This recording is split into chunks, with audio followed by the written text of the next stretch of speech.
They're going across a lake to dance all night. Then they come back, and eventually he exposes it, and that's the storytelling. Yeah, this is the quality of recap you guys get when Maria isn't around. I could have recapped it. Jesus. Welcome to another episode of Unresolved Textual Tension. My name is Katie, and today I have one co-host, or if Maria were here, one handsome bitch, and that is William. No. My title Fine. is ruggedly yes, I know, handsome. ruggedly handsome. Because whatever. it's descriptive. Everyone can tell when they look at me that I'm ruggedly handsome, but it's good to legitimize it. This is an argument every time. Yes, because I demand my title, Katie. And what book are we doing today? I was actually going to look up the author's name because I didn't know off the top of my head. House of Salt and Sorrow by Erin A. Craig, I believe. I had picked this book because it looked a little bit depressing, and Maria doesn't like depressing books. Really? So, well, I mean, the premise we'll talk about in a second. And so I was like, okay, this is cool. This is one me and Katie can vibe with because we're both very into angst and ennui. And it's going to be an interesting book to talk about because for me, this book oscillates between being pretty boring about 80% of the time. And then really interesting. Yes, and then like about 20 to 30% of the time, and it just keeps going back and forth in a way that doesn't really work very well. You know what my husband told me? He said that he was like, do you think they wrote it as a short story, and then when they wanted to make it into a novel, they had to add a whole bunch of filler, and so they didn't know how to do that? So the boring parts are all the added bits for the novelization. Okay, so what's happening here is that the basic premise of the book is that there is a girl, Annalie, who is in a castle by the sea with her family, and her sisters keep dying. 4 of them have died. And I was like, oh, that's kind of interesting. That's cool. And there's maybe like a curse involved. And then another thing that I don't think the synopsis says it, but I picked it up from somewhere, like one of the reviews or something, is that this is a retelling of the 12 Dancing Maidens, the fairy tale.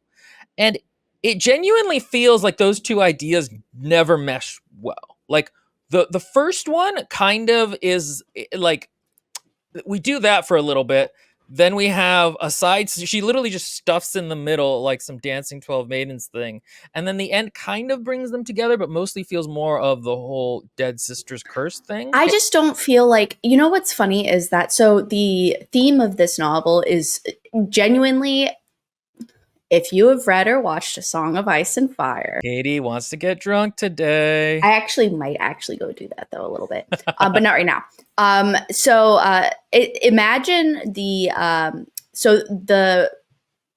brine is what they worship. So it's very similar to like, I don't know what. The Ironborn. They have the High Mariner instead of a High Priest. I think it's really cool world building. However, this is like a really pervasive theme. Like as in the nautical sense and the sad, salty air and the depressing like eddies of the ocean and everything. And it just doesn't quite. I don't know. It just doesn't really match the theme of the dancing in the way that I feel like I don't even know if it's like quite possible to I don't know. There's just 2 super heavy themes, and I feel like there's too much. It's like having your plate at a family barbecue and it's like overfilled with things. So instead of it all being delectable, like you can taste all the grease has gotten into the potato chips and they're mushy, and then like, you know what I mean? So it just feels like too much. It definitely does, and a lot of it doesn't feel like it's cohesive in how it comes together. Yeah. Again, the author can actually write kind of creepy Gothic story when she Oh my wants God. to. So well, Especially in the last third. Oh God, so the last third is the best part of the entire book. The 2/3 up to that, I felt like every video game where there's the necessary like vague cutscene where you have to walk slowly through like the snow or walk slowly through something. That's what the first 2/3 felt like. It was really cool cinematics and there was some really interesting little dialogue from your character, but overall, it was a slug. And it just doesn't feel connected. Like they're supposed to be grieving and they're not. There's a lot of problems. So one of the reasons I was actually interested in this book is because it's a challenge. There's a thing that happens with characters when you first meet them, which is that if they have too strong of feelings for something in the text, you and them actually relate and identify less. So basically speaking, in terms of like literary principles, you want your reader to identify with your character, right? You want them to be on a similar emotional wavelength. An emotional thing is happening and they're having emotional reactions. So this is why, like, if the dog dies, the character is sad, but you're also sad because you like doggies, and so you and the character grow closer together. But if something happens that the character really cares about, but you don't care about or understand, you actually start to split apart, and the relation kind of actually goes farther away rather than staying neutral or going closer. And so having really traumatic deaths early in a story actually kind of distances you from characters. This is why, like, the Empire coming in and killing your wife and child and stuff in the farm is like, this doesn't feel real. We don't care about them as characters. They just kind of like they were just names on a page, and so it's hard to feel the character's grief. And so starting with a Annalie, the main character, with four of her sisters dead and there being seven remaining ones besides herself, I was like, okay, this is going to be a challenge. How is the author going to pull this off? How are they going to make it work? And I don't know why I thought the author could, because so much of this podcast has taught me that authors can't do things rather than can do things. What everything William said is true. And just to make note, that doesn't mean that you can't make a character likable, even though something is missing. You just need the proper tools, as in, you need to use the proper literary devices, you need to use the proper structure of storytelling in order to make that emotional connection. But that being said, the arguably, I think she does it's not something I'm like, oh, wow, yeah, I really felt the death of those sisters. But I think there's a certain level of love that she has for her current sisters. And there is, and I think, like, with some of them, it caught me just enough that her current alive sisters and hers relationship was decent enough. Or I don't know, I have things to say on that.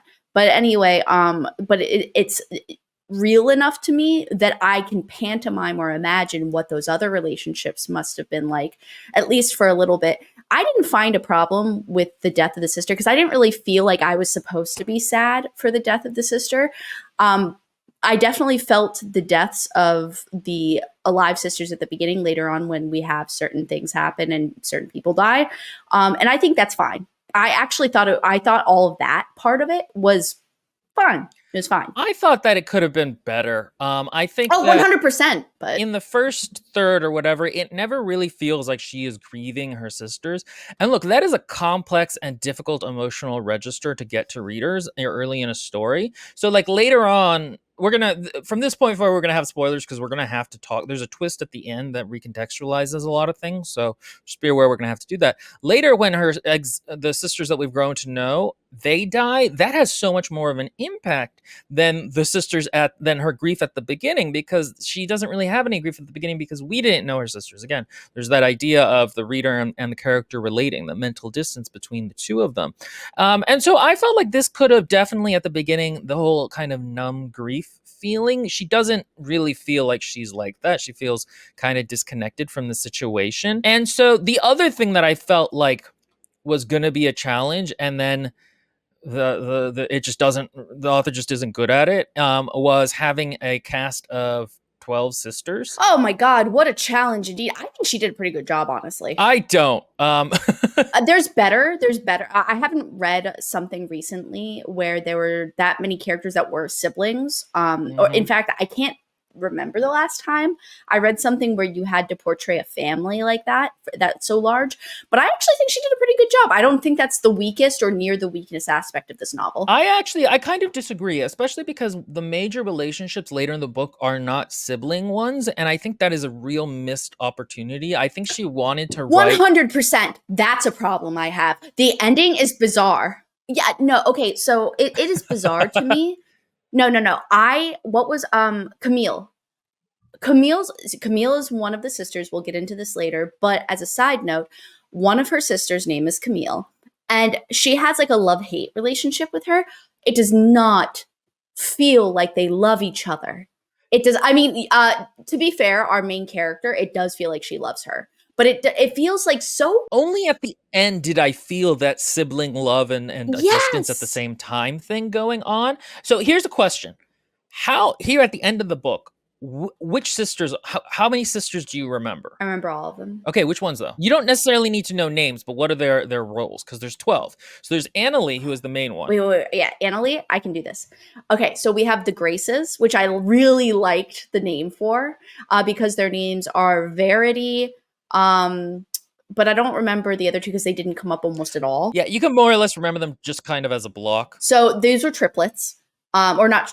Were they triplets? No, they were not the It's a triplets. good question. It's a good It question. never specified that they're the triplets, But but I there think there is are 3 of them, right? there are 3. So it's Okay. the Graces. We have Annalie. We have Camille, the bitchy sister, Who's older than Annalie by like Mhm. 1 year or something. And then we have the triplets. So that's 1, 2, 3. Do you remember any of their names? I remember the Lenore.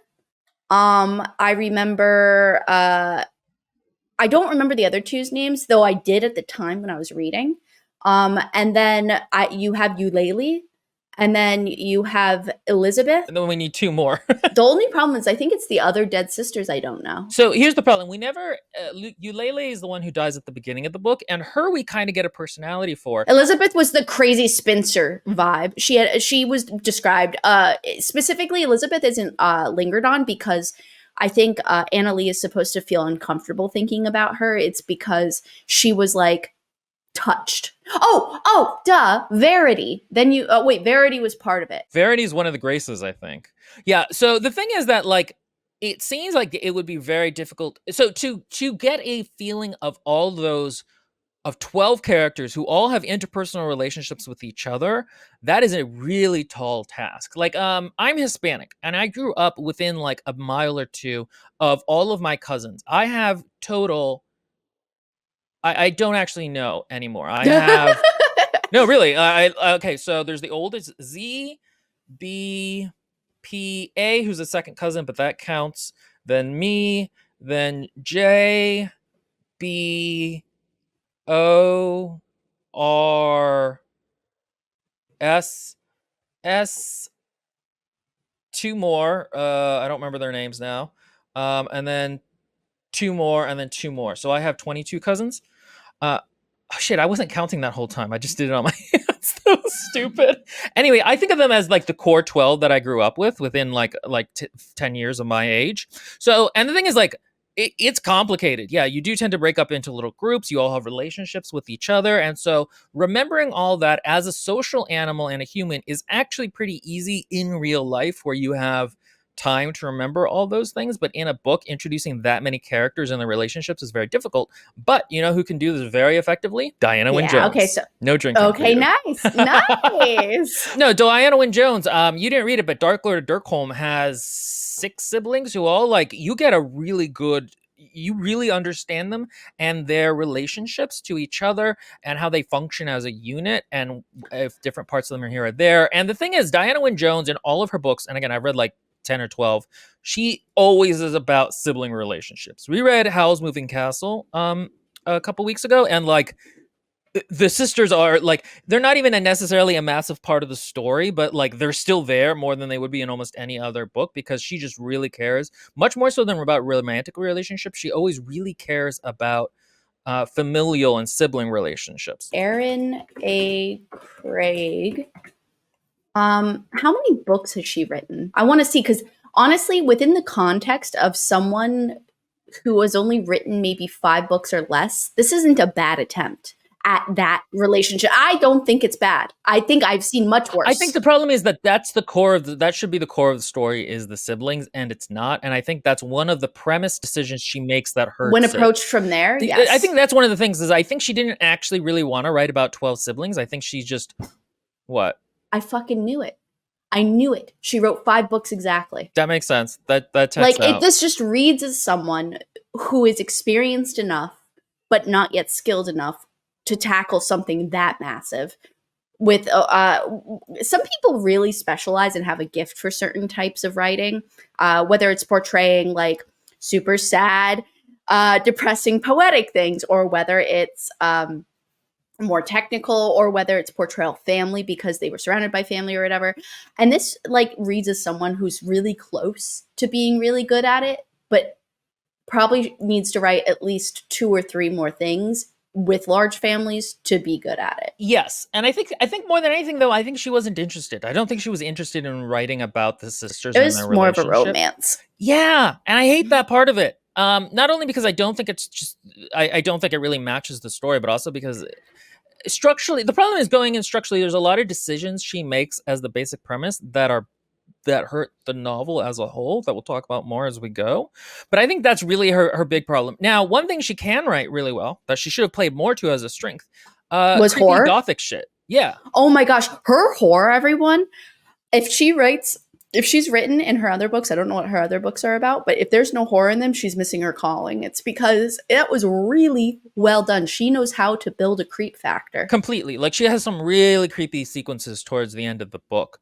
And so those were like my two big issues with it is that there should have been more with the sisters and more with the horror instead of like the whole 12 dancing maidens bit completely like really very unnecessary. And another thing that we're gonna have to talk about as we go is that at the end again there's a twist that changes some of the previous events, but I'm actually not going to really talk about that twist till we get there because there's this thing with twists where like if something happens early in the book that doesn't make sense, it destroys a little bit of the it destroys some of the plausibility of the world and your reading experience. And then at the end, if the author's like, but it did make sense because of the secret thing you didn't know, okay, cool, good planning, but that didn't make my reading experience up until that point. It doesn't retroactively make it more realistic feeling to me, which adds to not necessarily liking those characters as much or the stakes. I think it depends. It depends what you're referencing in regards to this, because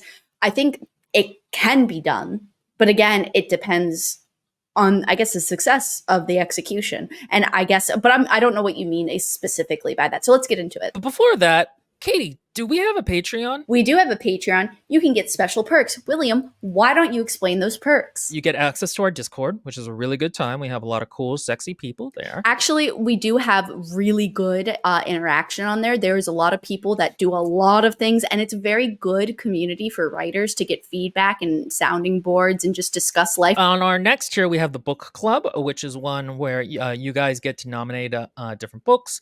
We run a poll, whichever one you guys choose collectively. We read at the end of the month as a live stream, so you guys can leave comments. And we also have a mid-month book club that I pick the book for, and we do that. And then one tier above that, what do we have? We have the Parasocial Darling tier. I know that, but I don't remember what it includes. You get your name in the credits of the video. And then also me and Katie do a stream where we critique the prose of a book or the first chapter or something like that. Mm-hmm. We've done several so far. I like to say that, these reviews are very macro looks at a book, and those are very micro looks at the craft of writing. And those are so much fun to do. They're really good for learning how to write, just for me, just going through them. I don't necessarily know how helpful they are to you all. But according to the viewers, it is very, very helpful. I think in general, discussion, regardless, is always the root of learning. So there you go. You'll learn something. And then also, not related to the Patreon, but Katie has a side gig. What is the side gig? You can reach out to me via my email, betareadingbykatie@gmail.com. If you want just reading feedback, I do that. If you're looking for line editing, I do that. If you want to have Zoom conversations and discuss your piece and have spitball sessions, I also do that. So if you're interested in that. Okay, back to what we were talking about, as though I didn't put this part in the middle of something. So first, 12 Dancing Maidens. The basic fairy tale behind that going in, which we'll end up referencing. Dad has 12 daughters. God help him. They go to sleep, and when they get up, their dancing shoes keep being like worn out. And he's like, where are they going? I don't get it. And then he hires a veteran, literally, to try to figure it out. He follows them. They're going across a lake to dance all night. Then they come back, and eventually he exposes it, and that's the storytelling. Yeah, this is the quality of recap you guys get when Maria isn't around. I could have recapped it. Jesus. Well, here, you tell us how this book starts out. This book starts out at a funeral, which makes sense. It's because this book is very, very dour. We have a family that is very, very wealthy and well-to-do. They're a Duke's family, although I don't fully understand the, I guess there's a king and then you have the Duke. So it's sort of more, what's the word? This Feudally. book has a bit of a Fantasylandia problem. Yeah, I know. I was going to mention that too. I kind of feel like it would have been better if this had just been set in like Britain, like in an unspecified time. She does have some cool cultural details in terms of like, yeah, the religion is kind of interesting and some of the cult, but I feel like that could have just been like local folklore. I don't think you necessarily need to do a whole new I world. have our main character, Anna Lee. Her family is swathed in black wear for mourning. And in this world, when somebody passes and you are in mourning, mourning's a long time. Mourning is like a year or something like that. And you can't do anything fun when that happens. You literally have to be in, it's like responsibility. You are responsible for your mourning. So, anyway, they're at a funeral. Her sister, Eulalie, has just died. And the death has followed several other deaths of her family, other sisters included, and then also her mother. This is known to the locals as being a curse upon the family. They believe that they are cursed, and while the family doesn't totally believe it at first, they are slowly but surely starting to. And so a lot of people give this family the side eye, and at this funeral, a lot of people feel really uncomfortable, not just because it's a funeral, but because, oh my God, it's like the fourth funeral or whatever that this family's having recently. And Eulalie has died in a pretty gruesome way. She fell off Mm. of a cliff and was splayed upon the rocks, and you can imagine how not great her body looked. And unfortunately, the rest of the sisters are all well aware, and it's a very dour time. So anyway, Annalie's father is, like I said, a duke, and so he's a man of some renown. So despite how unlucky this family seems, there's a certain level of like duty to these people to keep up with appearances, go to this funeral, and do all this stuff. And so basically one of the first conflicts in the book, like chapter 2 or 3, I think. Hmm. Oh, by the way, the her father has a new wife who's very young. I actually think she's a great It's character, and I think her Oh, she's relationship, an amazing character. again, the author clearly has skills. I just don't think she knows how to write the best kind of story she can write yet. And so, like, one of the big conflicts is that the sisters are kind of like, you know what? We don't really want to be in mourning anymore. We want to go to dances and get boyfriends, essentially. And you may be like, that's a weird thing for people in mourning to do. It's been like 8 years they've been in mourning. I know, but there should have been more factionalism among the sisters. Like, some of them think this is a good idea, some of them don't think it's a good idea, some of them like the new stepmom, others don't. I would have liked if the story had started with Annalie like not loving how some of this one of her sisters treated their stepmother, or she thought one of them was beginning to do weird things. It does, though, technically. During the wake or whatever, or after the wake, they have the morning party, and the stepmother comes up to Annalie and confides in her and says, "Hey, don't you think you guys have been mourning long enough? Don't you guys kind of like want to release and be young people and be who you should be at this age and live life?" And Annalie's like, "Well, it has been pretty tough." Like, Annalie's pretty like uh, practical. She's like, "Yeah, that makes sense, but also we have a duty." But the thing about that is that her her conflict here is not emotional enough. This should be feel like, am I betraying my sisters? Am I not? There's a basic problem where we do not feel Annalie's guilt. And so the whole thing is like, are your sisters really dead? Like, people don't get over their siblings dying. Their siblings dying is a thing that hits you very hard. And even when you're trying to distance yourself from that in grief, it starts to cause weird like behaviors and stuff like that. Like, if one of the sisters was endlessly cheerful all the time, for example, I would think that would have been an interesting reaction to grief. Again, I think it's actually really hard to write grief post hoc in that way. And it's a tough job, but I don't think the author quite gets there. There's a movie I watched a while ago with years and years and years ago with Steve Carell, and I don't remember what it was called. It was one of his like first indie movies, and it's not a good movie. But from the moment he wakes up at the beginning of the movie, you can feel how depressed he is that his wife is dead. and you feel it throughout the entire movie. He's trying to stay like a person for his daughters, but there's just this deep melancholy, or at least that's how I felt. And that's actually easier to do with actors because you're not in their head. If you're in their head, all of a sudden you actually have to think about the different ways these things work.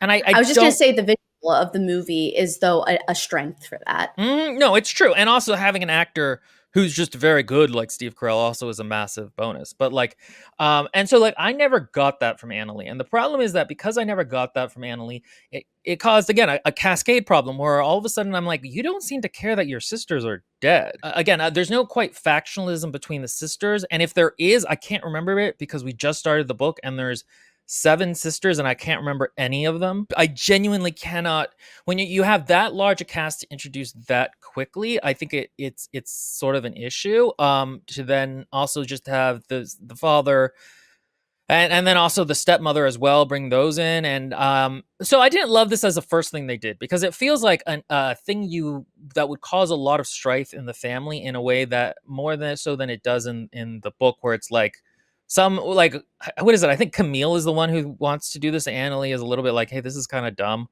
Like there's Yes. a little bit of that, but it did not feel emotionally like a conflict. See, I would argue, I think she does it fine enough. I think my standards are just a little different, I guess, for meeting that quota of emotion. I would agree that I didn't personally, in my deep well of like, it didn't tug at me like I would want a really good book to do at certain points, but I just don't think it's overly necessary at this point. The not for me anyway for this. Mm-hmm. Do I want something else? Maybe. I don't know. Not really for this case. But I felt like she did an okay job. I felt like that they were numb to the deaths almost, like because they were so overtaken by the concept of a curse and also the concept of how, like, I think number one, she has a lot of younger sisters and I don't think fully grasp the intensity of what's happening and how like jarring it is. Verity's all messed up. Verity's like seeing ghosts and drawing dead people. So there's that. Then the other two Graces, and by the way, as a side note, I just want to let everyone know because I'm just really impressed. It just really came off nice. Is the reason they're called the Graces? It's because all of their names are like a Grace. You know, not as in Grace. Their names are not Grace. It's Verity for truthfulness, and then like two other ones I just can't think of. But anyway, the younger ones I think are a little bit too overwhelmed just in general. And I think they're just really excited and they tack on to the idea of moving on to something fun like fairy shoes, which we'll get to. That was a little on the nose too. Well, okay, so here's the thing. I think you're correct in what the author is trying to portray is that they're numb to it, but to me it didn't feel emotionally numb. It felt lacking. And there are some things she does that are smart. So like one of the things is one of the sisters asks like one of the young sisters is like, I don't want you to go. I don't know that you're going to come back. Like there would be that kind of a thing where she's like, okay, so many of my sisters have died. What's like one more? Or like, how do I know you're not going to die while you're gone? And so there are a few things like that throughout the book. And I think towards the end, it works better than towards the beginning. But again, like if like this is a very hard starting point to start this kind of a. You know what I really didn't feel though? Like, okay, so with the sisters and the deaths and the interactions with each other and moving on and all that, I think it's okay. But you know what really got to me was the father's portrayal. The father's portrayal is watery. Yeah. No pun intended. No pun intended. It's this is my nice way of saying very weak. It is he does not feel like a real character. He is actually him. I did not feel like Camille was barely a character to me. She barely won me over in the end, towards the end of the book. But Camille, the father, and also the love interest, all three of those people felt like like second draft characters. They did not feel like meaty and like they were present, and like there were effects there were consequences to actions. Instead, it felt like they were just like only doing what the author wanted them to represent them doing. So Here's the thing, and I got this because again, this should be a story that's actually has a very complex emotional relationship between daughter and father. This is a father who has lost his wife and four daughters. That's heartbreaking as a parent. Like that just does not like that is a very that should define him. And also, yeah, Yeah. it's said that he has a close relationship with Anna Lee at one point. That she always goes to him for problems and stuff. And it's I just know. I did not feel that at all. In fact, I forgot. He is so mean to Annalie this whole book. He just is like, "Oh, you're my crazy daughter. I don't really have any time or patience about because I'm currently having sex with my wife, and you having a breakdown isn't important enough for me to stop penetrating my wife." okay. I don't remember that being said explicitly, but I think that something like that That does happen. scene made me furious. That is not how that scene should have went. And I don't mean furious as in like, oh, it just made me angry and I hate the scene. No, I mean technically speaking, that scene should not have happened the way it was. It was so It was boring. weird. They did act like she was like 7. Like that's not what you say to a teenager who's like a friend with your wife. That's like a thing you say to a 7-year-old. Anyway, but going back, the other thing is we don't really get an idea of what he was like before this. So there's no sense of like there's nothing like Anna Lee remembering that like they used to do this or that, but he's become this different person. And this is especially weird because in the last third of the book, we're going to be informed that he has anger issues and drinking problems. And I was like, what? Out of nowhere. And then instead of being like the loving husband that we think he is, there's like another thing that happens and it's like this is not the same character you portrayed. Or Mm-hmm. it is, I guess. It's because he is emotionally distant, but then we're being told all these good things. Then he's being portrayed as potentially emotionally distant, potentially not well written. And then the end, that distance and maybe not well written is being said, oh, that's because he has all these problems that weren't said before. But that does not match up. No, the problem is he at the end of the book we find out some stuff about him that's not great. But the thing is, it never feels like an emotional betrayal to Anna Lee because Oh my God, no. The mop scene was more of an emotional betrayal to yeah. me. So like again, the core of this book should be that family in grief and their relationship, and to bring in that impact, you need to have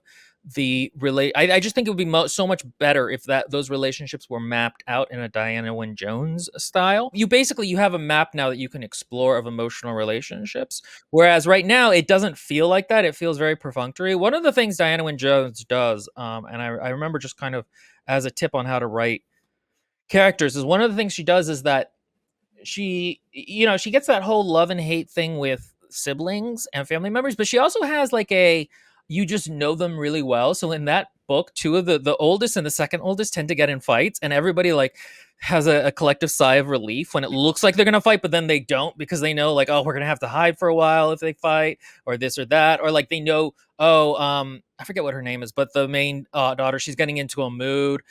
3 or 4 keep trying to hide from her so that they don't have to work, and it's like you your siblings and your family members are almost like forces of nature that you just know and kind of have to accept. And that's The a thing. Weasley family. The Weasley Yeah. family.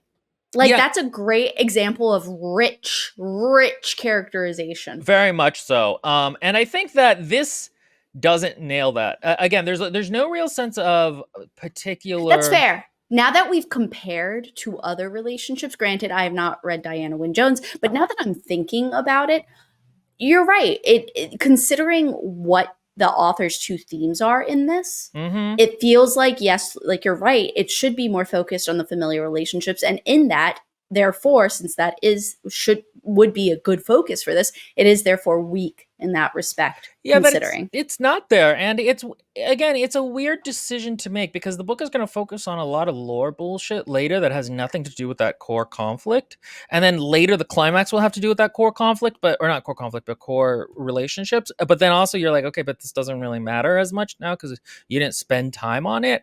And so yeah, writing family is difficult, but there are ways to do it that are very that are good. The other thing is that there's not a sense that Annalie really has different relationships with her sisters. I think that's a problem. I just don't think she writes the family relation, the familiar relationships as tight as she could. Annalie doesn't have different relationships with her different sisters. She has a little bit. She mentions like a her and little bit, Camille used to hang out. And then her and Eulele would kind of she hang feels out. very ostracized from her family. actually. Yeah, she It does. feels She feels distant. And the other thing that happens because remember Kirk Honda is a yes. psychologist that me and Katie used to watch a lot of videos of. He's incredibly smart when it comes to like therapy, and you can actually learn a lot. So like one of the things he talks about is that in a family, children take up a role as like their role, like the funny person or the responsible person Mhm. or even the scapegoat. And in a healthy family, kids have that main role, but they're able to switch roles. So, like, they're able to do other Mhm. things. Whereas in an unhealthy one, where there's a lot of stress, kids become very rigid in those roles. And they feel like if they can't do that role well, then they're worthless. So, like, all of a sudden, if you can't make people laugh, like, all of a sudden, that's a problem for your identity.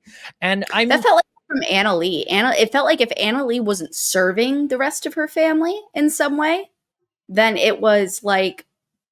Also, why didn't her father? As a side note, why did her father not allow her to be a light keeper? There's a million sisters. She wasn't the heir. Like what? And that I'm gonna be honest. I don't fully understand the society of this world. It felt very Jane Austen light, where like, oh, theoretically we're all royalty, but also then we're trapezing off with young men on boats to other islands. yeah. Like I didn't understand that. That's one of the ways I think he could have, or the author could have shown relationships and made them a little bit more complex is by showing that like there are these roles each of them have occupied, but now some of the sisters are missing and they're having to move into different roles. So like if Annalie didn't know how to deal with That would the have been sisters, much better. because that's something her oldest sister, I don't know what her name would have been because again I just don't remember the names, but was good at, but now she's having to move into it. Or another one is that often like so the responsible in a stressed family, the responsible sibling often feels that they can't be fun, or that or they aren't fun, like they don't have a creative side that people see, they only see them as a workhorse,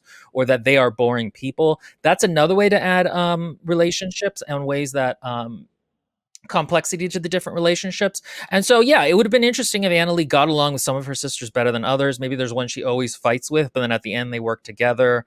I always remember Diana Wynne Jones had this one. It was the first of the Dale Mark quadrilogy where like the main siblings, they have an aunt who like they know they're like who will sometimes do really cool shit, but they know they're gonna go back to hating her the next day because she's just a pain. She's just a bitch to be around. And like that always struck me as such a family thing, which is like, yeah, you're really cool in this moment and we're bonding, but like we also know that mostly we don't get along. Yeah, that would have been really nice if so one of the things that the girls have had to adapt to is who's the heir, and in this world it specifically on their island, not in the world. It's because in the world it is not the case, but women can inherit titles. And so it doesn't have to be male. So it's just whoever's firstborn. And in this world, Camille ends up becoming the next one because they all keep dying. Mm-hmm. And so when Camille, what I feel like the author should have done is Camille should have had to step up, not just into the heir role, or better yet, let's say Camille was previously the caregiver for the young children or something because Mm-hmm. she was the oldest and therefore the most responsible because of the um because Eulalie was the heir and had to focus on heir things. So it's like the first oldest is heir responsibility, and the second eldest is like I take care of the younger siblings or help like control them, since the mom's dead.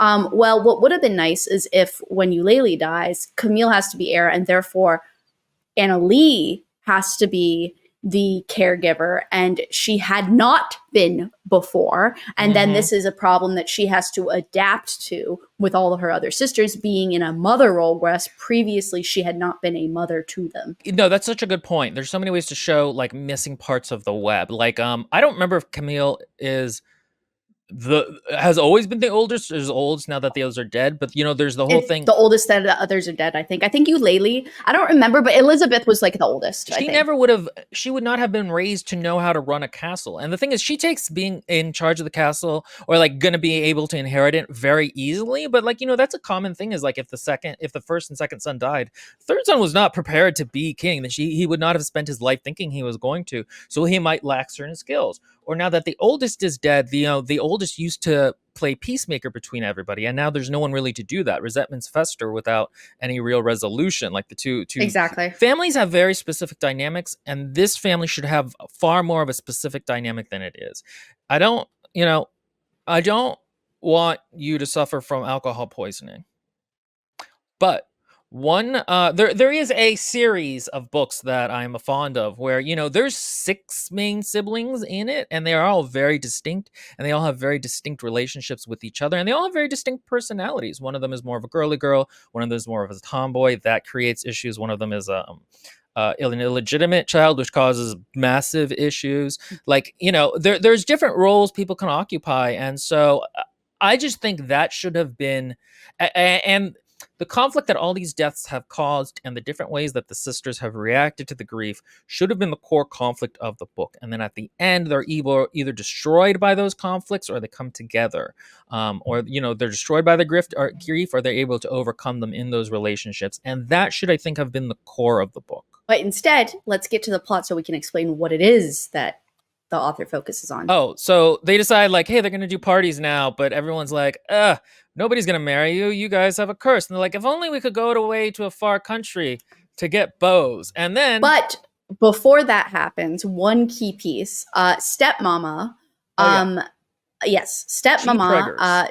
Yes, she is pregnant, and she decided to announce it during Eulalie's funeral, and be like, although there has been death, there is also new life, celebration. So anyway, but that does kind of make sense. I could see how a young woman, because she's younger than her father, than Annalie's father, and she just got married barely a bit ago. She's got and at one point it's even explained that she has all these new clothes from her dowry, essentially. And none of them are black, and you're supposed to wear black for like a year. And so it's like, it's also practical. It's like, do we need to do all this mourning stuff? There's also an additional character that is an auxiliary piece of the family, which is one of the maid's sons, and his name is Fisher. His name is Fisher, and they're on the ocean. I really liked the idea of Fisher as a character. Oh, Fisher was a great character to begin with. Yeah, because the thing is, he went off to be the lighthouse assistant, and it's mentioned that Camille and Annalie both had a crush on him when they were younger and liked to follow him around. And so when I heard about him, I'm like, oh, he's going to come back and be the romantic interest. This is a good, interesting way. Nope, it's not. I'm actually okay with that, but not really that okay with it. I'm not okay with what ends up happening, but I'm okay with the very fact of him not. It's because there was this really nice maturation in that characterized both Camille and Annalie, but also defined their like sibling rivalry. It's because they're both at peace with not really being in, like, neither one of them are all that interested in him either anymore. Now he's really truly almost more of a brother, but there are these little moments of like faux like flirting or whatever, or what is perceived anyway, because it's not really, because Annalie's definitely not interested in Fisher, and Camille's obviously not interested because she's off trying to go find a boyfriend. She's not even focused on Fisher. I thought actually in the end her and Fisher were going to get together, but that did not happen, which is fine. But Fisher is more like a brotherly person that's come back and is weirdly close to the family in a way that you wouldn't expect a quote unquote commoner to be. Yeah, again, it's a little like Jane Austen light. At the end, after we revealed the twist or whatever, I'm going to make a case for how this book should have been organized, having to do with Fisher. But for right now, he hangs around a lot. He's like, oh man. Oh, the other thing is there's another boy toy. Annalie is walking through the market one day and meets a hot guy. He's hot. And the son of a fisher or like one of the captains. Okay, so there was two on the nose for me. His name was Cassius. I was like, so at first I thought nothing of it. I was just like, oh, it's just like Fisher. It's an ocean name. But he's, and side note, he's coming back. He's the bastard son of a fisherman there that is very sick with scarlet fever. And so he has gone there to take care of him and or inherit when he dies. So anyway, he goes there, and later on it is revealed with very lukewarm lore that there are gods and goddesses that walk amongst mortals, and they're just like, yo, I'm kind of like, I like this mortal person's dressmaking, so I'm gonna go buy a dress from them and go to the theater down the street once a year to celebrate with the mortals, that kind of thing. And once the gods things were mentioned, I was like, okay, so he's a god, he's a half god. His name's Cassius. His name is Cassius. I kept thinking he was just going to be the villain, and then he wasn't. And I was like, oh, that's kind of lame. I thought he was going to That be would the have been villain. too on the nose to make him the villain. I don't think he should exist yet. I think No, if this were to be a series, if it were to be a series, he would be introduced in the second book, and it would be a romantic interest the book. reason we're doing Yeah. this book is because the sequel came out or is going to come out soon. Well, I wouldn't have introduced Cassius until it did not read at the end like should be a sequel. But anyway, I would have, like you said, focused on Fisher's relationship with them, the sisters, the family, and then if you want to mention Cassius in the background and use him to begin the root of the god and goddess stuff, cool, but no romance yet. No romance. There's no room for romance in this novel. I would have waited till the second one to introduce any romantic features. One of the things that romance novels, well, not romance, well, romance novels, but also just romantic subplots in general do is that they tell the themes and conflict and personality of the story through the map of a romantic relationship. Like, think of that as the battlefield or the canvas upon which we are painting Mm-hmm. what we're trying to say in the book. And again, I think it would have been much more interesting in terms of relationships to put that on the family instead of the romantic relationship, because Yes, agreed. you're having to spend all, if there's a romantic relationship, and there is with Gladius, that wasn't even a joke. I just did it wrong. It's Cassius. Gladius. But yes, one of the problems with Gladius. If you have a character who's the main interest, you have to spend a lot of time introducing them, revealing their backstory, the main character interacting with them, the emotional weight that goes into them, and what impact they're going to have on the story, and all that just takes time. Books are limited in terms of how much time they have, not as much as like movies are very limited in how much time they have to do things, but like, so it's okay to like have a side love interest, but if they actually take almost any time at all away from the rest of the story you're trying to tell, this is not, Cassius has nothing to do with the plot of this story. Like almost nothing. The only reason he's even important or helpful, which again, all the more reason why he shouldn't have been a romantic interest. Yeah, but I like the idea of including him within the story. Oh, sorry. But I like the idea of including him within the story because later on we'll see, and we'll get through the plot real quick and then we'll get to that part. But later on we'll see that he helps, he brings understanding and connection to the bigger things happening to the girls. The one thing the author does with him that's really interesting that we'll talk about, she then immediately undoes, and I was like, oh, that was you're trying to subvert the trope, but you didn't. Anyway, the two of them throughout the book will like off and on flirt when he shows up. Kind of like the sister relationships, it's all actually very inert after the introduction. It just stays very static. Basically what happens is like Fisher's like, if only there was a way for you guys to get across the continent to go to a different court so that you guys could get married without curses. Oh wait, I heard of this crazy door that goes, well, technically it doesn't come across like this. Technically No. what happens is that they all like wish that they could meet young men and that they weren't like isolated where they are with all the grief surrounding them, because the mainland, not the mainland, but the more mainland, the big island area people, they like are like spitting in their general direction because they don't want to be cursed as well. So it doesn't, it's not as cliche as we're making it come across, but yes, Fisher's like, oh, like I heard of this secret door on the island that their version of Poseidon used to use in order to get from one place to another. And all you have to do is think very hard about the place you want to go and it'll transport you there. And then they try to bring it to the girls when they're really upset about something. And they're like, you know what? Let's try to take our mind off it and go on a scavenger hunt and just have an imaginary scavenger hunt for this door. And so they go on this imaginary scavenger hunt. And finally, one of the sisters is like, you know what? I think I know where it might be hidden. And so they go to this grotto, which is pretty cool. And it's actually like a altar to, I don't know why she didn't just say Poseidon and all of this, but whatever, it's neither here nor there. I just can't remember the actual god's name, which is not good. Tridentarius, maybe? I don't remember. It was something vaguely Greeky. So they go there and they find it, lo and behold. All you have to do is spin his trident on the statue. They test it and they figure out, oh my gosh, wait a second. We went through, and Fisher goes through first to test it, and he disappears and they all freak out at first. And then two other sisters go in and they're like, oh my gosh, guess what? We thought of this, Fisher had thought of this one country far away or a ball or whatever. And look, we went to this one place and we got invitations to this ball. what a great opportunity for us to use the slippers papa spent $1 million on for dancing, even though they were never going to go dance anyway. It's because they're not invited to barely anything. And they're like, let's go to the ball. And the ball is late at night. And so all of the sisters, including the little one, uh, get ready for this ball later on. They have a good time together going through their mother's own stuff. And they go through later on, late into the evening with Fisher, through the door and to this place that starts with a P. It's supposed to be a faraway country. And they are at this really beautiful, extravagant, amazing ball. And they have a really great time dancing. And actually, weirdly enough, when they are there, there's this one part where Cassius is there for some reason, and you're like, oh my God, Cassius, why is he there? And then instantly you're like, is there something fishy afoot? And then half of me was like, is he actually our villain? And the other half was like, told you he's a fucking god. And he's there and he wants to dance with Annalie, of course.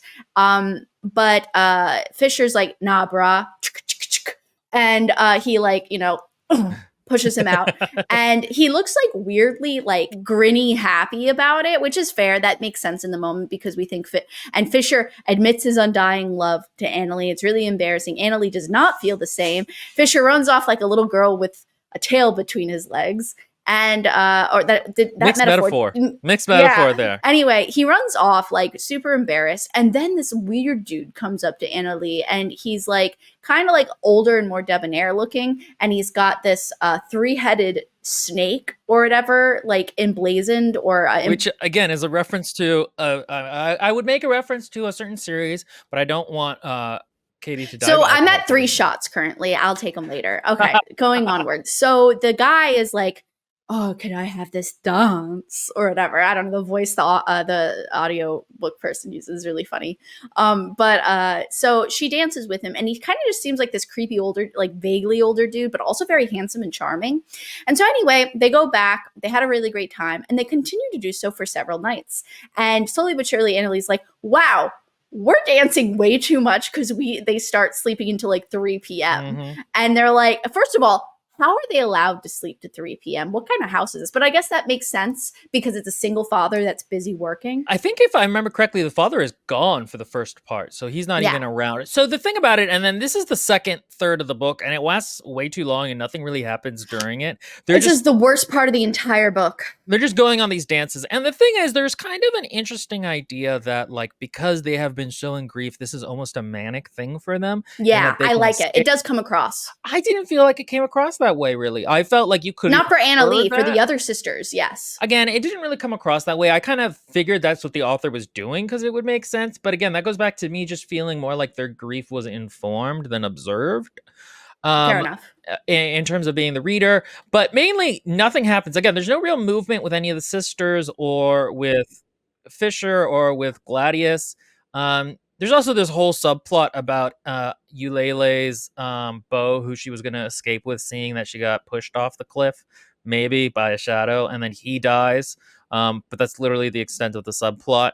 So they're going dancing all the time and doing the dancing things while their father is gone, and that's wearing out their shoes.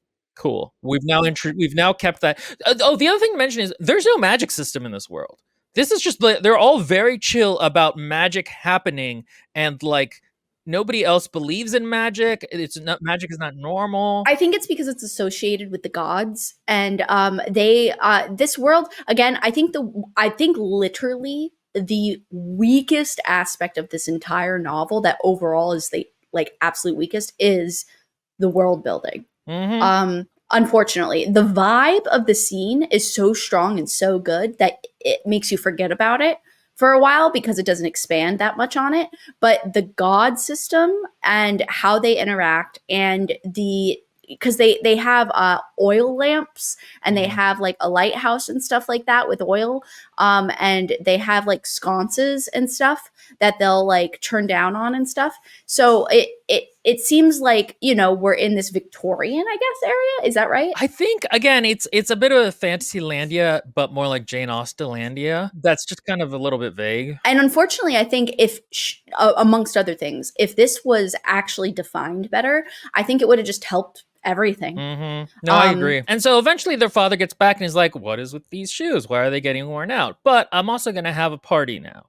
And so they have a party. Gladius shows up to the party, and Oh, it's not. Remember, it's for churning season. right, yes, for attorneys. Churning season is like when they break the ice and anew comes the water and blah blah blah. It's the end of a season. I knew all of that. I wasn't just kind of nodding along. And so at this party, her father gets drunk, and we learn that he gets drunk a lot.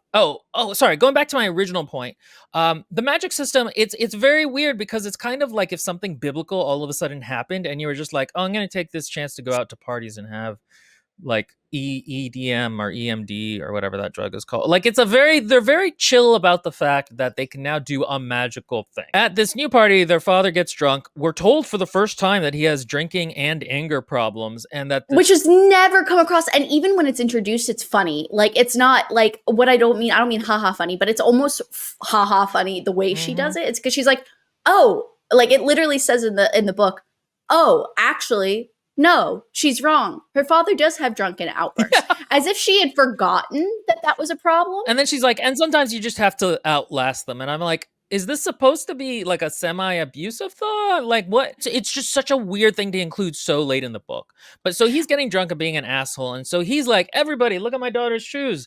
They get worn out. If you can figure out why, I'll let you marry one of them. And I'm like, oh, okay, great. We've now done the second part of the story tale. Cool. Oh, yay, check mark. Like, it just feels extremely inexplicable, and her dad is just an asshole. Also, it is important to note that at this point, her stepmother is vaguely insensitive, but still very likable.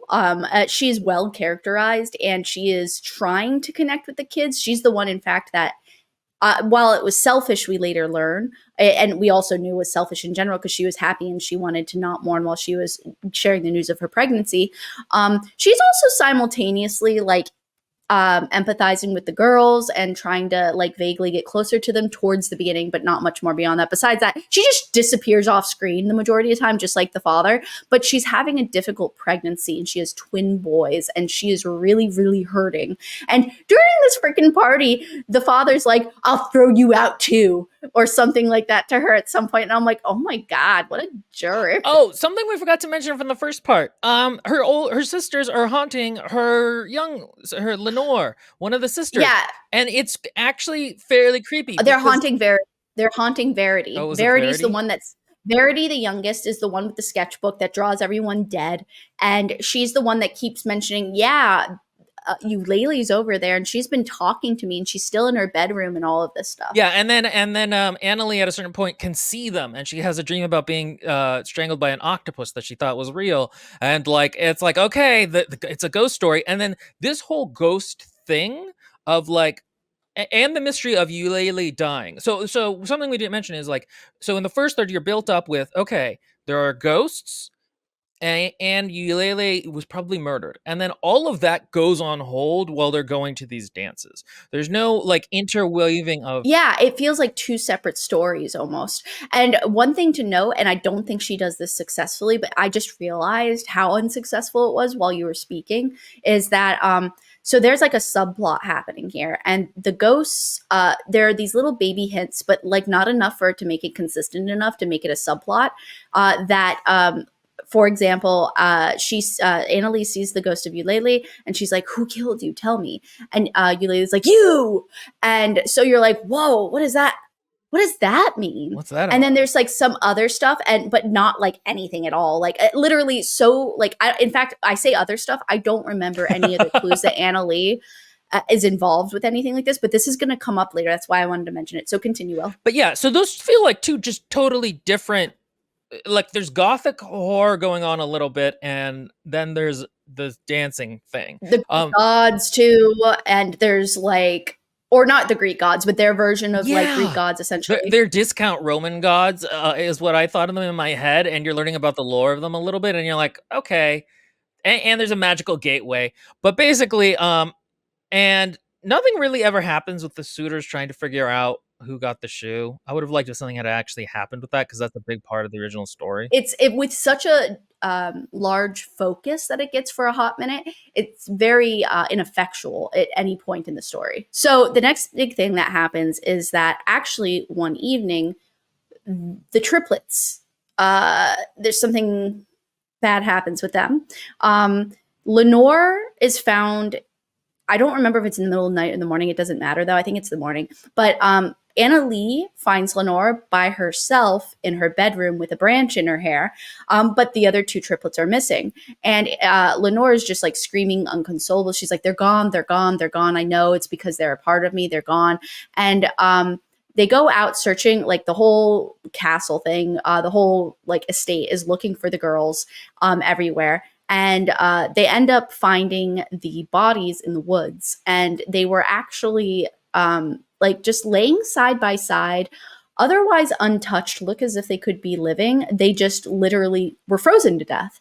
And so this is a really big, of course, loss. It's because of the curse. One thing I will say is that the author is actually really good at writing Anna Lee as somebody freaking out and getting hysterical. Like, because when she finds her sisters, that really happens, and you're like, It really felt it. yeah, I was like, okay, but see, like, this is the thing. It's easier to feel once you, and I didn't even, like, the twins, you don't really even know that much. Or But you the really triplets, felt. but you feel it. Yeah. Yeah. And especially her reaction to it, the way that the narration and the prose getting her head really works very well. And it's disappointing that there couldn't have been more of that earlier in the book, in terms of getting Yeah. into her head.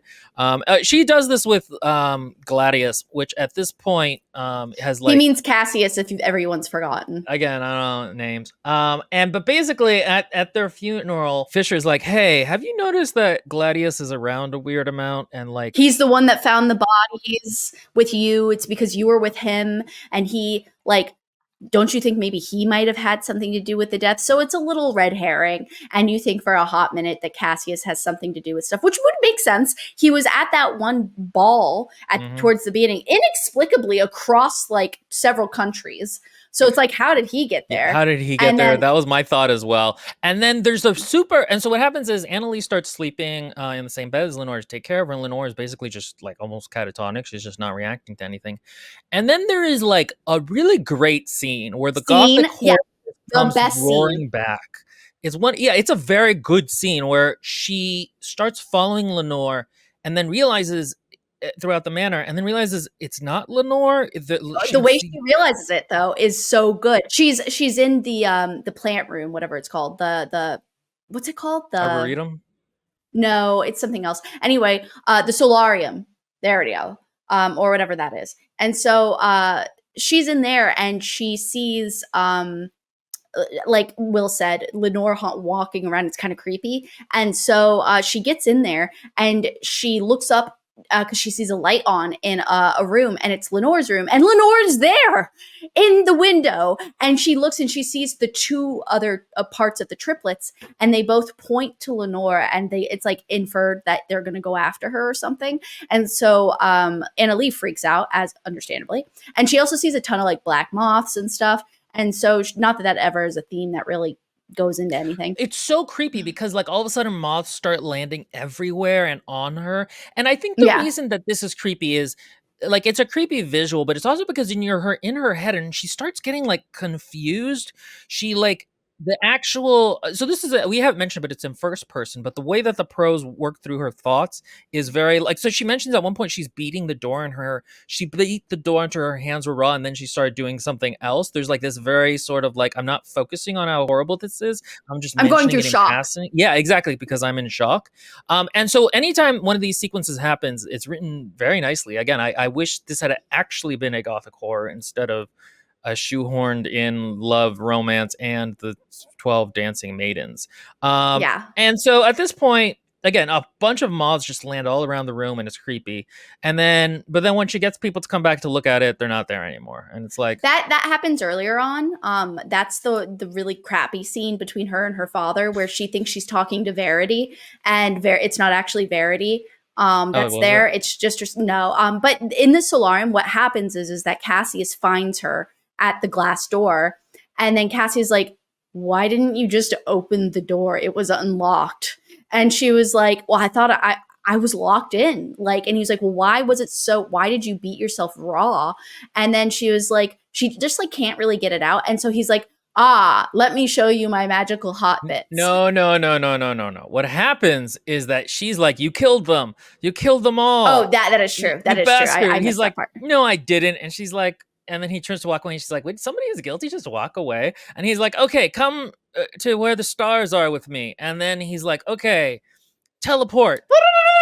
Guess what? I'm the son of a god. And I'm not the son of any god, but like the starlight god. And then it's her priestess area, whatever, temple. And he heals her. The reason he brought her is one, to prove his innocence in some way, and then two, to heal her with these healing waters that are at her temple. And also make out with her. Yes, and make out with her. That's actually also what mainly happens there. And like, again, the problem with this is that he has nothing to do with the story. Just nothing to do with the story or the plot. He's just there to be supportive and nice.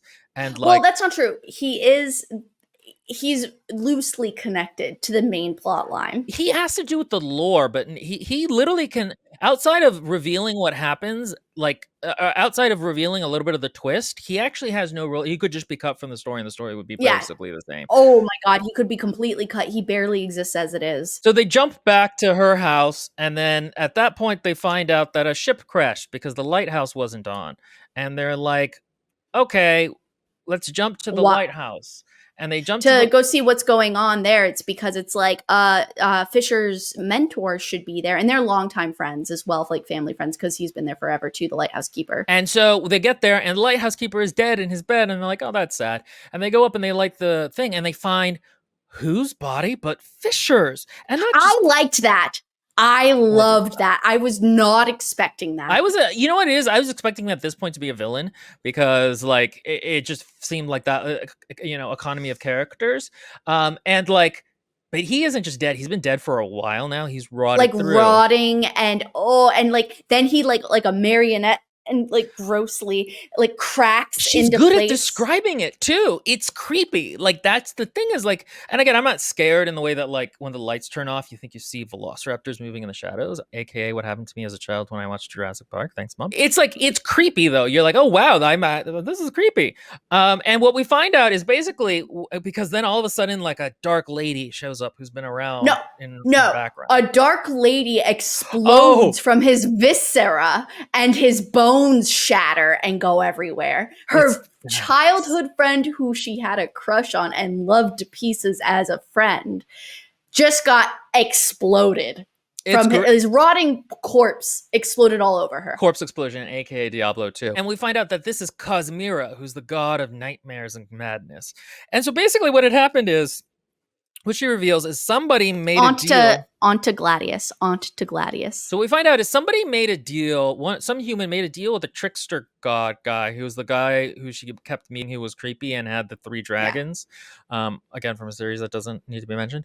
And then that guy basically contracted her to help him out, which I thought was like such a funny thing. I love that. Yeah, I actually really liked it. I liked it that the trickster dude's like, yeah, this chick's pretty dramatic. I freaking love her. It's like shoot, what movie is it? Isn't it Defoe is the assassin or something? I don't remember, but there's an assassin that's hired, and it's like he's a really quirky, but he does a good job. And the person who, anyway, that's what it feels like. Yeah, it feels kind of like she was on Fiverr, and he was like, "Oh, okay, add to cart." And so basically, she also reveals they haven't been going to dances this whole time. It's been a dream every single time. And the Gladius she met that first time she went wasn't the real him, and he's part of the way she finds this out. And so this is the thing is like, okay, so they weren't just going through a magical door, but that doesn't make it seem any more realistic for the 2/3 of the book I read, where I was just like, why are they so chill with the magic system this whole time? Mm-hmm. And so what we'll find out is that certain things throughout the book up until this point were things that she was just made to think or hallucinated. And so like theoretically these some of the inconsistencies earlier then makes sense in quotation marks, but I don't actually think that's good. I think plot twists to have a weird element in this moment they have to make sense, otherwise they just feel like bad writing. Like I just don't like that. I don't think it works well as a reading experience. Agreed. And then also note that the girls were dancing physically, but they were dancing in place over and over and over again in their rooms. We see an example of it later where one of them's dancing around and she goes into a dip she shouldn't be able to do, and her back is like stretched and cracking. And it's actually, again, she's weirdly good at writing these creepy descriptions. We actually skipped the scene where all that happens, because what happens is at once they have their makeout scene at Cassius's mom's house, Cassius is like, okay, well, let me follow you to where you're going because this door sounds really weird. I've not heard of a door like this. And so he's supposed to follow them through the door to the place. And that's when he ends up finding that they never even left their rooms. They were just dancing all night in one position. And while it's good to note that the scene where Annalie goes back to the ball because she's taken a break. She's been benched from them ever since her the triplets death. And she's been slowly but surely becoming more friends with her stepmother, but and supporting her through her pregnancy. So they've been growing closer. But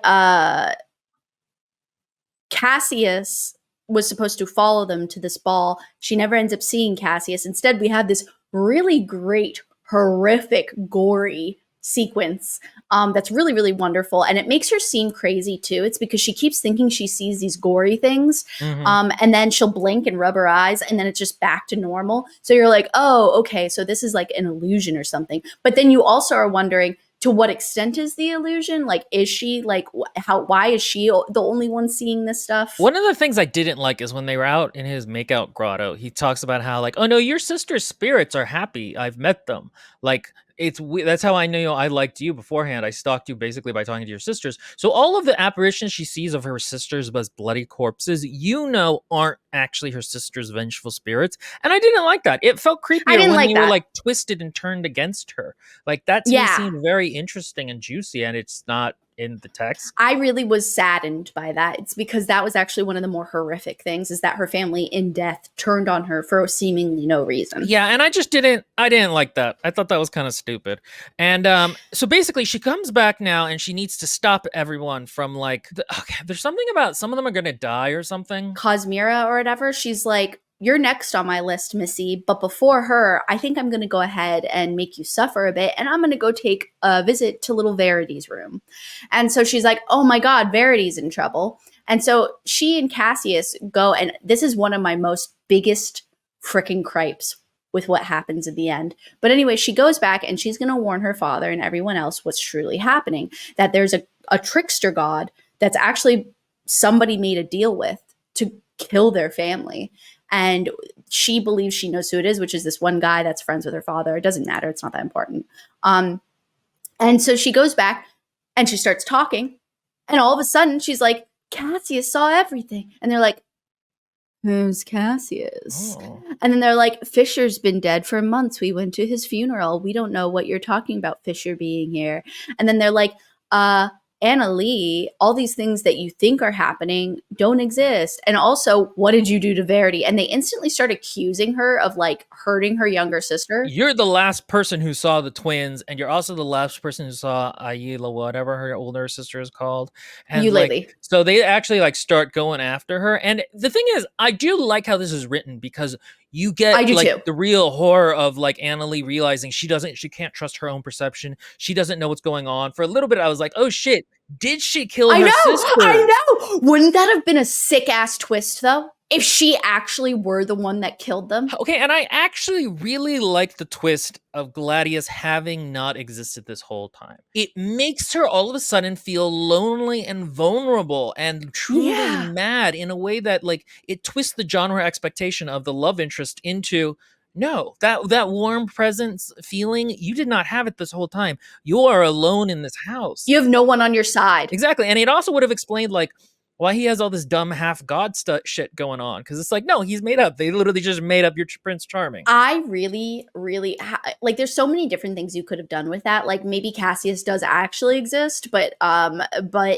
not in the way that she thought he did. And then he comes into the second book, Or there is no second book, and this is just a standalone, and she actually is crazy, but not like she's maybe not the murderer. She's just like being framed as the murderer, and she's being made to seem mad. And like all of those things are so cool. But instead, we get this like moment right after where like, so they all think like she's super nutso, and they're all like weirdly aggressive towards her, which is really scary, honestly, because it's mimicking the ghost's actions if that were they were in fact actually her sister's ghosts. But then there's like this one moment where like the piano clangs and things break out of nowhere, like they have a poltergeist and they all freak out.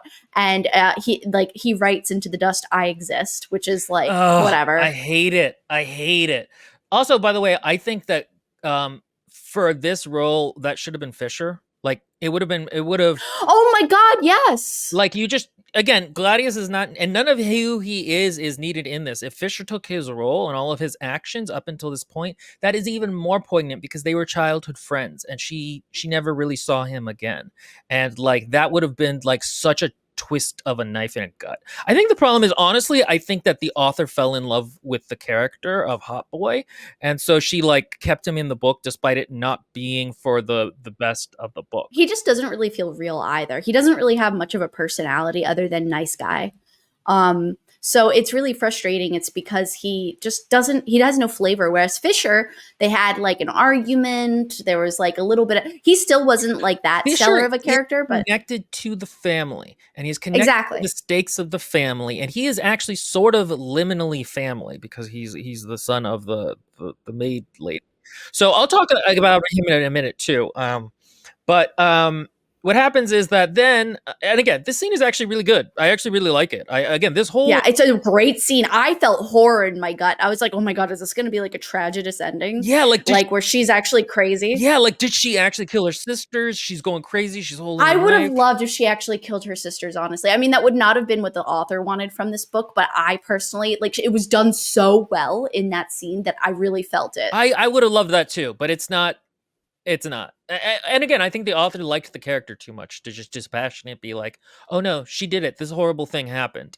The stepmom is going into labor. They're not going to let Annalie around because she's crazy. But then the first son of the twins is born, and he's stillborn. And for some reason, Annalie knows a lot about child rearing. Again, this would have made more sense if this was all stuff she had to learn because she then went into the role or something Mm-hmm. like that. But she just randomly knew a lot about the child There rearing. was an earlier scene where Annalie and the stepmom had kind of bonded, and it was shown that they had been slowly bonding over time. And I really liked that.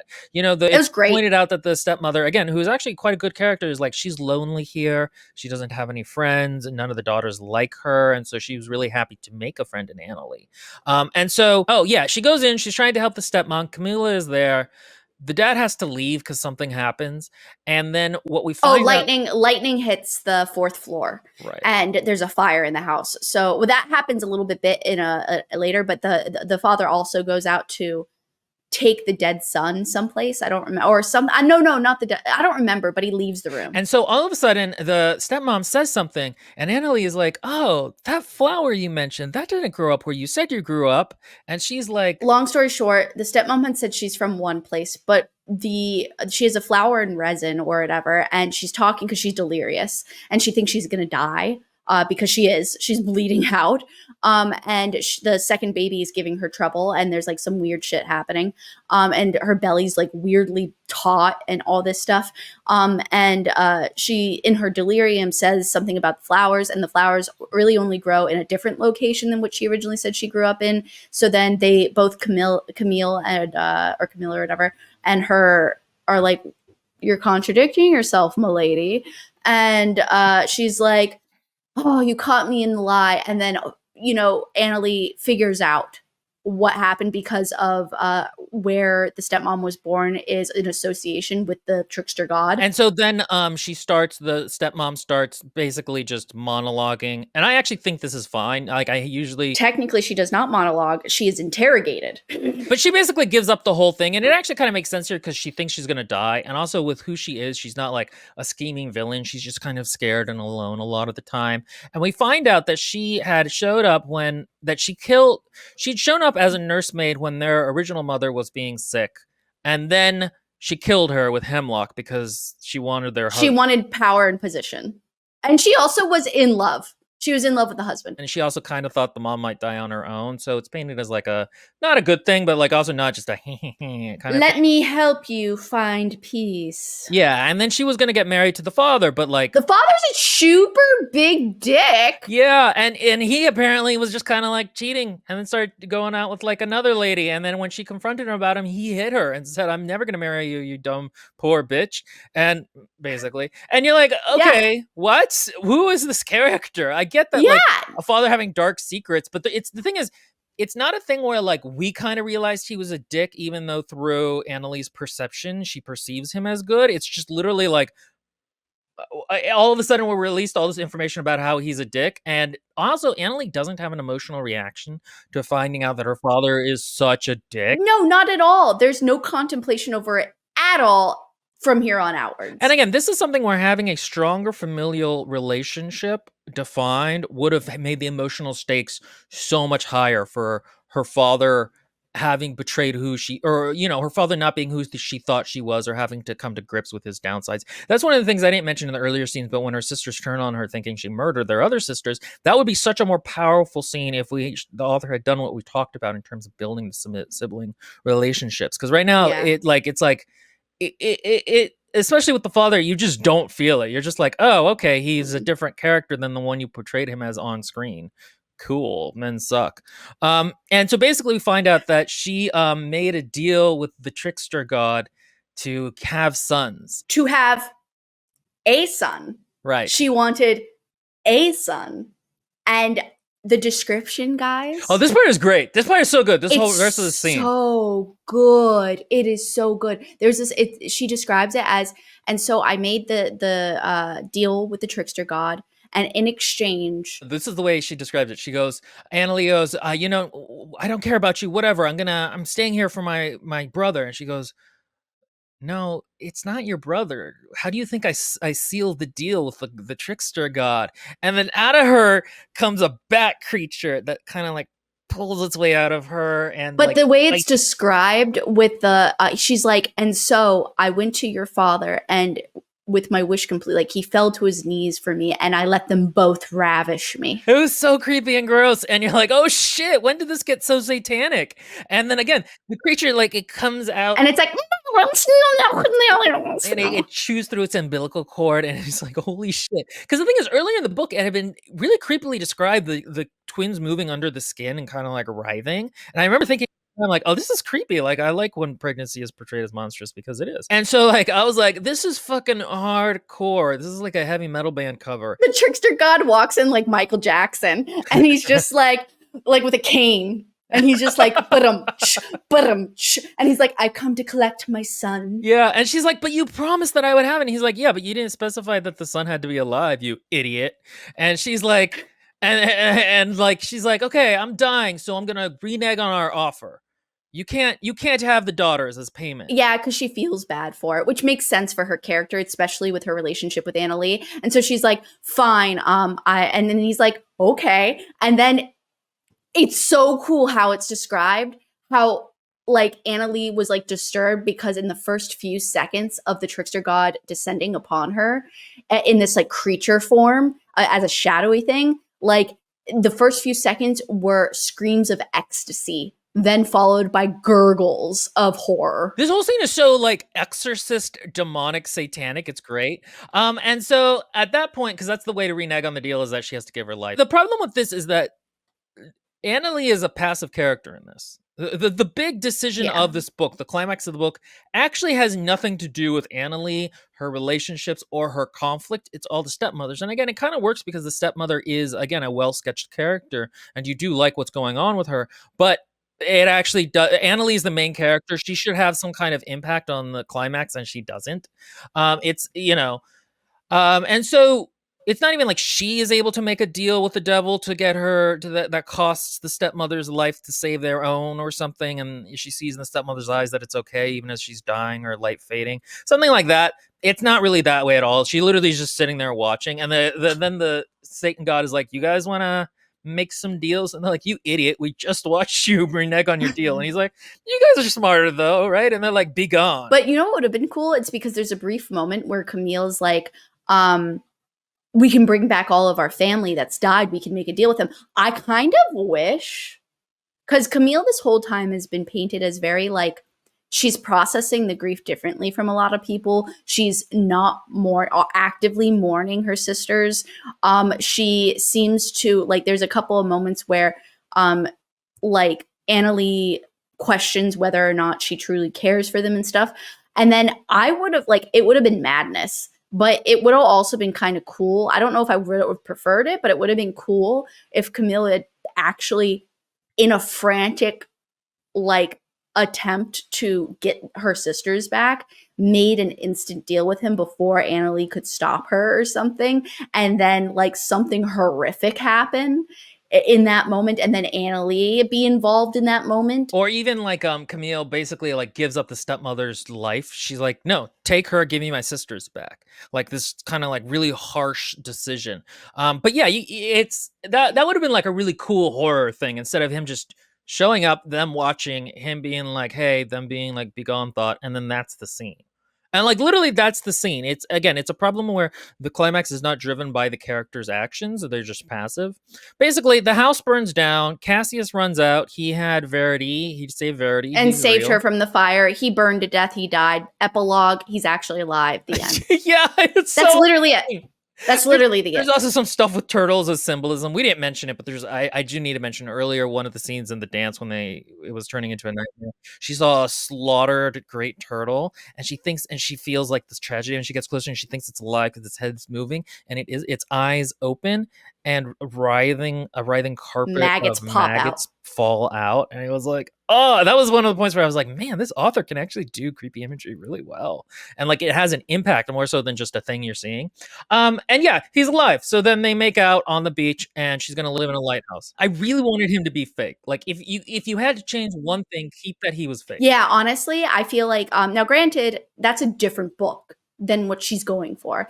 If we are gonna keep him, Better book. use him differently and have the romance in the second book. However, as far as genuine uniqueness in writing and fun storytelling, him being fake and her murdering her sister would have been A plus plus top notch expert level DDR master. It uses the tropes against you because like one of the things I Mhm. thought was like, oh, he's gonna be a bad guy, and then once I realized he wasn't a bad guy, I was like, okay, Fisher's the bad guy, and he wasn't a bad guy. He was being possessed the whole time to do these things. It wasn't really him, but it's the same thing because Yeah. one of the things is to hide a twist. A good twist makes sense in retrospect, but people are smart, so they tend to be able to sense twists coming because of just the economies of storytelling. So one of the best things a twist can do to be set up but still be surprising is to use genre conventions against you, use your expectations against you. And so the hot prince who actually was not around this whole time, that's so good. And again, it gets rid of that the warmth that and support that relationship would Oh give. god, it would have been so like when that happened, I was like, oh, this got really good. And then he came back out, or it said I exist. And I'm like, whatever. No, I was like at the very, very, very most, there should have been some kind of a clue that maybe he She wasn't wasn't crazy this daring whole enough. time. She wasn't daring enough. She adhered to the conventions of marketing in the YA No, world. I don't even think it's that. I think she liked her characters too much to give them to make one That's of them fair. not real and one of them have a unhappy ending. She really liked their romance, and you can tell. And like I understand, I'm a shipper, but like the story demand a better story. Kill your darlings, as they all say, would have been that. Hmm. I think one of the structural problems. Again, we talked about the siblings. The climax at the end doesn't have the impact it should because that battlefield and map hasn't been shut up. I think a better way to approach the story, and yes, it would change a lot of things, but you need to come at this story from the outside perspective. So I think either the story should have been from the perspective of Fisher coming back, and all of a sudden it solves so many problems if we're from Fisher's viewpoint coming back at Eulalie's death. He knows the family, but it's been a while since he's seen Oh, them. I see what you're So his saying. grief Yeah. is muted. He's also an outsider coming into a situation, which readers always relate to easier. I think that would have been, and then also there's kind of the mystery of what's going on. It could have even been something where like he makes a deal with the trickster god to let them go to dances because he wants them to be good, but then it ends up that this whole time it was a trick.